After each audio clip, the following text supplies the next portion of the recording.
News articles everywhere are talking about the Great Resignation.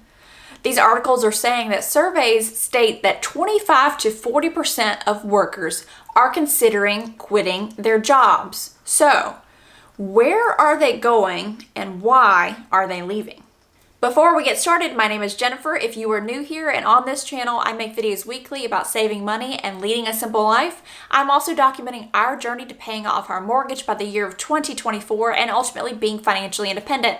So if any of that interests you, make sure you click on that subscribe button. So the question I asked was, where are these people going and why are they leaving? Well, the answer is quite simple. 2020 gave us 2020 vision. 2020 knocked on the door and said, wake up. Actually, it didn't really knock on the door. It was more like a herd of elephants stampeded through the door and said, wake up. I have been in the corporate world for 17 years. Aww. Yeah.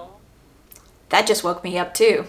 So I do have a great understanding about this shift in what's happening with office workers, you could call it knowledge workers, people who are typically sitting in a desk 8 hours, 9 hours a day doing work. There are two news articles that I am going to reference in this video, and I will have them linked down below for you to check out in their entirety.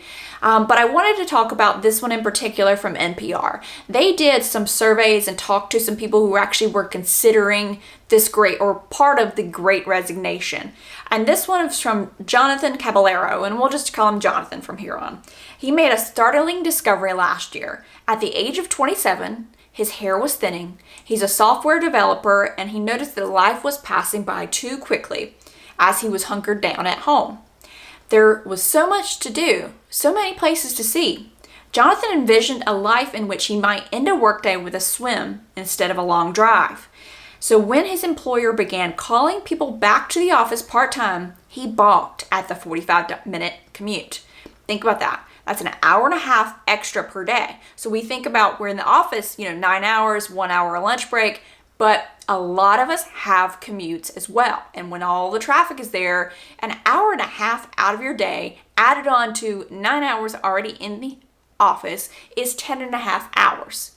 So he started looking for a job with better remote work options and quickly landed multiple offers. He says that he thinks 2020 changed his mindset in a way I really value my time now. I just thought that story was very fitting, and it kind of rounds out what a lot of people's thinking actually is after this past year. What you saw with remote work was this huge shift, this huge realization that not all work requires you to sit your rear end in a chair at an office all day. We are an adaptable species. People began to find ways to continue the workday remotely with Zoom calls, with different types of chat functions. Forbes also did an article on the Great Resignation. They state the Labor Department estimated that a record 4 million people decided to leave their jobs in April of this year alone, placing job vacancies, listen to this, at a 20-year high, job vacancies. And it said, here's the kicker, no one wants to fill them. So what has happened is this is one of those times when people were finally forced outside of their current situation and were able to look and reflect about what was actually going on, what was actually happening. You were able to see something from the outside in versus the inside out, and it gives you a whole different perspective. There are many things that people realized. One of the biggest was how much life they were missing, how much life was passing them by because they were able to sit and experience it.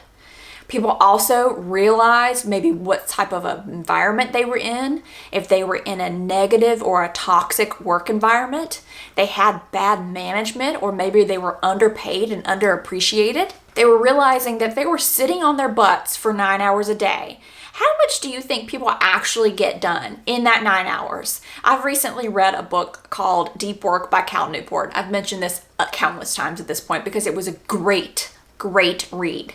And it talks about how the capacity for actual deep, meaningful work in our brains is upwards of 4 hours a day, not 9 hours a day. What you actually find for people who work in environments of offices, and again, I've done this for 17 years, is most of your day is spent maybe getting up to maybe unnumb your rear end, and then you're caught by Susan at the water cooler, and then she starts complaining about Jessica, and then Jessica starts talking about how Stephen made her mad, and then the next thing you know, an hour's passed by, you go back to your desk and you have 17 voicemails and there's 100 emails in your inbox, and you're got this paralysis of, there's a lot to do, but you know what? I don't want to do it.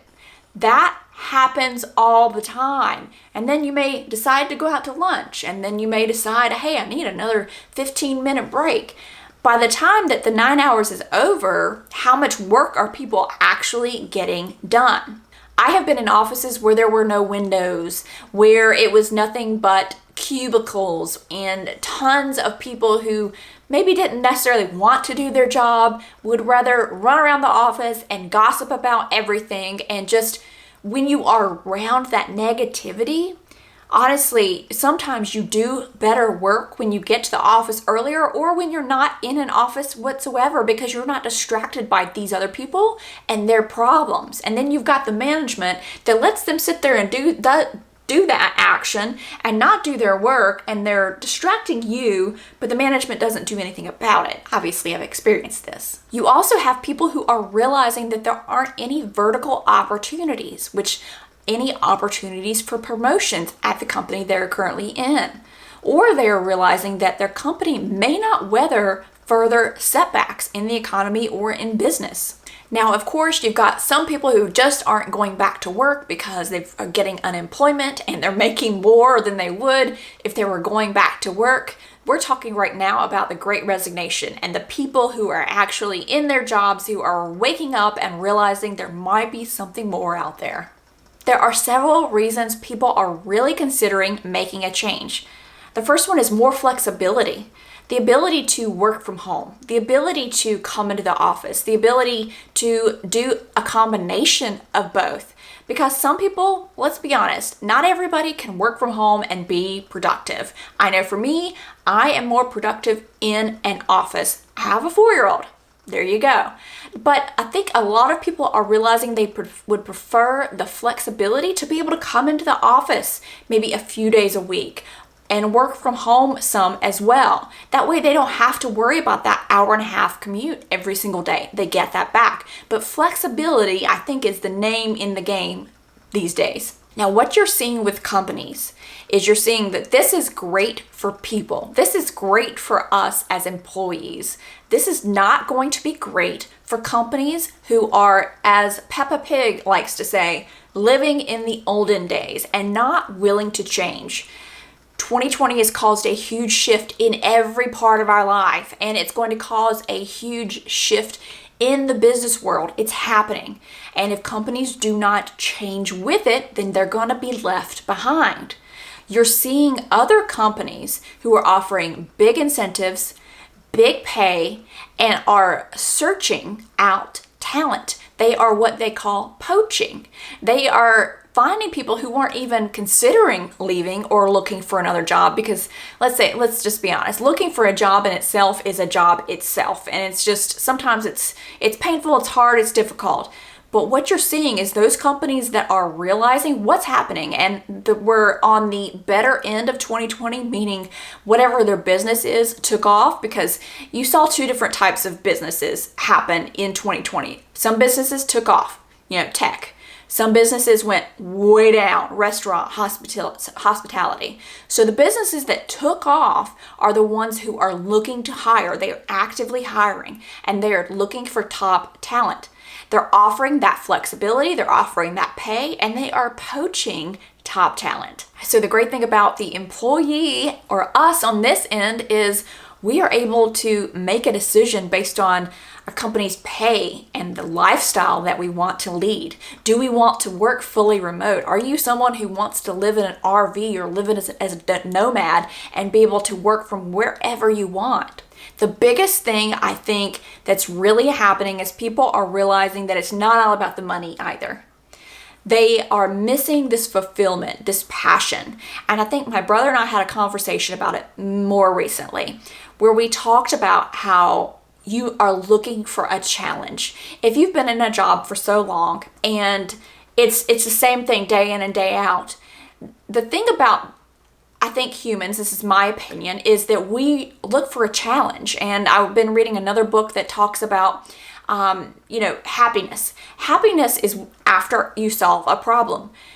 So problem solving makes you happy. It really does. So sitting somewhere where you're not challenged, you're not problem solving, you're not being able to intellectually use your brain. Now, of course, it really does not extend 9 hours. I'm just going to tell you right there. There is deep work and shallow work, which they talk about in that book by Cal Newport.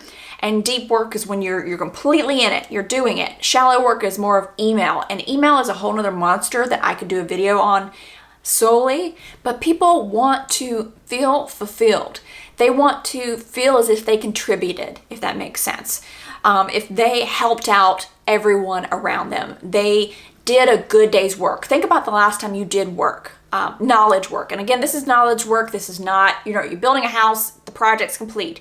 That's a very different thing. I think knowledge work and office work came about, and I could be misquoting this, in the late 19th century. And so things changed. And in the book, about the Great Depression that I'm reading currently, it actually talks about people used to work 6 days a week, 10 hours a day, versus now it's an average, banking hours, 9 to 5, 40 hours a week. Now, while this all sounds interesting and intriguing for us as knowledge workers, let's remember a word of warning. And I want to read a paragraph from the Forbes article. It says, people have been able to save money over the past year between stay-at-home orders, stimulus checks, unemployment, and at times some severance pay.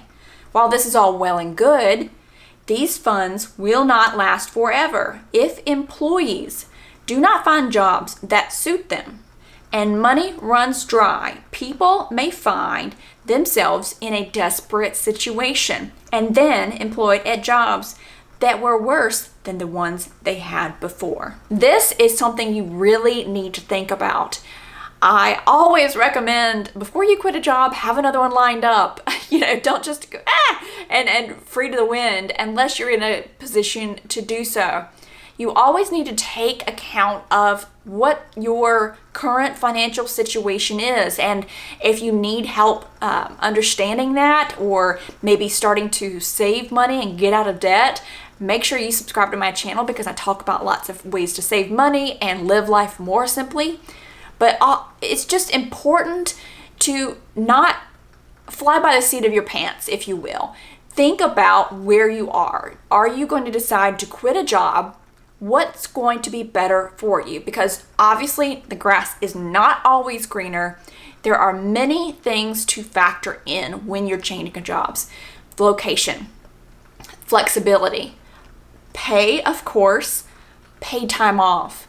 For us as moms, maybe if you're expecting or going to, maybe maternity leave benefits. There are many things to think about and to weigh your options. Don't make rash decisions. So I would love to hear what you all think about this great resignation. Leave it down in the comments below. If you enjoyed this video, make sure you give it a like, and don't forget to subscribe to my channel. I would love to have you back for more videos.